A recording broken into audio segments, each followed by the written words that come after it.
Hola, ¿cómo estás? Gusto en saludarte. Como bien sabes, las proteínas tienen una gran diversidad estructural y es por eso que cumplen funciones meramente estructurales en la célula, catalíticas de transporte, de percepción de señales ambientales, etcétera. Es decir, las proteínas son cruciales para la vida. Es por eso que para combatir agentes infecciosos es plausible utilizar antibióticos que molecularmente el efecto que tengan sea bloquear la síntesis de proteínas.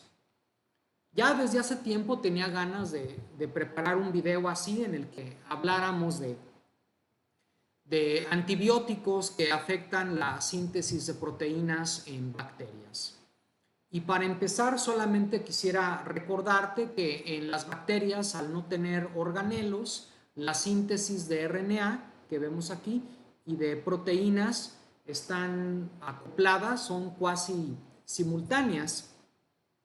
Y que el ribosoma, es decir, la maquinita que produce las proteínas en las bacterias, le llamamos un ribosoma 70S, que se compone de dos subunidades, una subunidad grande y una subunidad pequeña.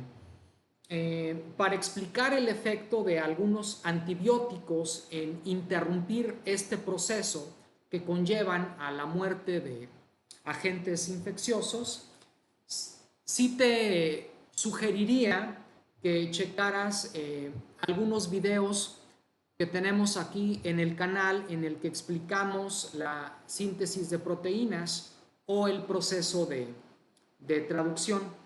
En la descripción de este video te dejaré el link para que cheques estos si es que no estás plenamente familiarizado con la terminología, que yo creo que es necesario porque el efecto de algunos de los antibióticos lo describiré con ciertos tecnicismos que necesito que entiendas previamente. Entonces vamos a comenzar. Aquí tenemos un diagrama que ilustra cómo ocurre el proceso de síntesis de proteínas. Originalmente, las subunidades del ribosoma están separadas y estas se ensamblan a partir de reconocer un RNA mensajero que debe ser traducido. Una vez que está ensamblado el ribosoma, este va a recorrer el RNA leyendo los nucleótidos de 3 en 3 en codones y así va formándose la cadena polipeptídica, la proteína. Es decir, se va formando paulatinamente diversos enlaces peptídicos que mantienen unidos a los aminoácidos. Hasta que finalmente se reconoce el final, la proteína se libera y también ocurre lo mismo con las subunidades ribosomales que se desensamblan, pero se pueden volver a formar para traducir algún otro RNA. Aquí tenemos un diagrama del ribosoma de las bacterias, sus dos subunidades, la pequeña que llamamos 30S, la grande 70S, y aquí tenemos una clave de estas siglas que representan diversos antibióticos que aquí los pongo, ¿no? Por ejemplo, ERM significa eritromicina, TET significa tetraciclina, etc. Entonces voy a explicar algunos de ellos que yo considero que son muy comunes y que pues posiblemente tú los has tenido que consumir en caso de alguna infección. Lo que voy a hacer es describir o recordarte el proceso normal de la traducción y luego mencionar qué es lo que pasa en presencia del antibiótico. Vamos a comenzar con la casugamicina. Normalmente el ribosoma se ensambla a partir de un RNA que hay que traducir.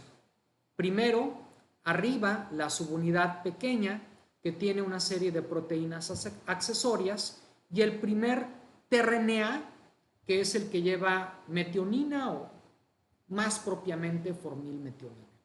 Y una vez que está ensamblado el ribosoma, este se empieza a recorrer leyendo nucleótidos de 3 en 3 y así ir produciendo la cadena polipeptídica. Esto pasa normalmente. Sin embargo, la casugamicina se une en la subunidad pequeña con el RNA mensajero antes de que se ensamble la subunidad grande. De hecho, eso no va a ocurrir, va a bloquear que llegue la subunidad grande. De hecho, hay algunas evidencias que sugieren que, bueno, que también mantiene una interacción con el mensajero, específicamente en el codón de inicio, de alguna forma cambia su estructura secundaria y pues esto de plano no se puede traducir y es por eso que funciona como antibiótico. Este es la casugamicina. El siguiente antibiótico que te voy a explicar es la tetraciclina. En este caso sí se permite el ensamblado del ribosoma y este pues va a empezar a sintetizar la proteína. Sin embargo, la tetraciclina se une en la subunidad pequeña bloqueando el sitio A. El sitio A, que es por donde arriba el siguiente aminoácido tRNA, que lleva pues obviamente el siguiente aminoácido de la cadena polipeptídica. Entonces bloquea el acceso del aminoácido tRNA. Es como si yo quiero entrar por una oficina, por la puerta de una oficina, pero ahí pues pusieron un escritorio, entonces yo no puedo pasar, no tengo acceso. Es lo que hace la tetraciclina con estos tRNAs. En el caso del cloranfenicol, este se une a la subunidad grande ribosomal y queda cerca de los nucleótidos implicados en la actividad de peptidiltransferasa, es decir, los nucleótidos implicados en la síntesis del enlace peptídico, recordando que este es un ejemplo de ribosima. Entonces, el cloranfenicol inhibe, o sea, con el cloranfenicol sí puede llegar el siguiente tRNA. El problema es que no se forma el enlace peptídico. Este es el efecto del cloranfenicol. El siguiente es la streptomicina. Aquí tenemos en el escenario normal una cadena polipeptídica creciente que, insisto, se va formando gracias a la traslocación del ribosoma. Es decir, va dando brinquitos leyendo nucleótidos de 3 en 3. Estos de 3 en 3 se llaman codones. ¿Qué hace o qué ocurre en presencia de streptomicina? Pues este antibiótico lo que hace es afectar la adecuada translocación o el adecuado movimiento del ribosoma, su desplazamiento a través del tRNA. Entonces, pues la traducción se interrumpe, no es como un automóvil que le falla el motor y como que avanza o no avanza, ¿no? Y otra cosa que ocurre por efecto de la streptomicina es que si avanza el ribosoma, es posible que se pierda la fase del marco de lectura. ¿Qué quiere decir eso? Te lo voy a explicar con este ejemplo. Aquí tenemos una parte de la secuencia del RNA que está en traducción. Entonces, cuando no está este antibiótico, el ribosoma lee AAU y se pega o se incorpora una lisina. Se lee GGA y se incorpora una glicina. CUU, leucina. GAU, ácido aspartico, etc. Pero por streptomicina puede haber un desfase de tal manera que el siguiente, o sea, que no se recorre adecuadamente el ribosoma y supongamos que esta G no se lee, no va a ser parte del siguiente codón, de tal manera que el siguiente codón va a ser GAC, ácido aspartico. Ya no sería este. En este caso, UUG sí sería leucina, pero es un codón totalmente distinto y lo más probable es que los siguientes nucleótidos que se lean van a ser incorrectos y no corresponderán a la secuencia correcta de la proteína.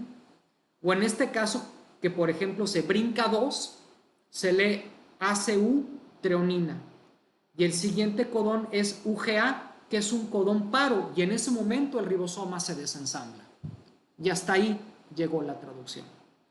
Entonces, un efecto adicional de la streptomicina es que se generan proteínas con secuencias que no tienen ninguna repercusión biológica, no tienen ningún beneficio para la bacteria, además de que se pueden generar proteínas truncadas por la detección de codones paro ilegítimos. Finalmente, la eritromicina, en este caso el ribosoma se va desplazando normalmente sobre el RNA mensajero, pero esta eritromicina se une en la subunidad grande, pero en el espacio que hay de túnel, recuerda que la subunidad grande tiene una especie de túnel o canal que es por donde va saliendo el polipéptido creciente. Entonces, el efecto de la eritromicina es como tapar una tubería y entonces ya no fluye lo que tiene que fluir por ahí.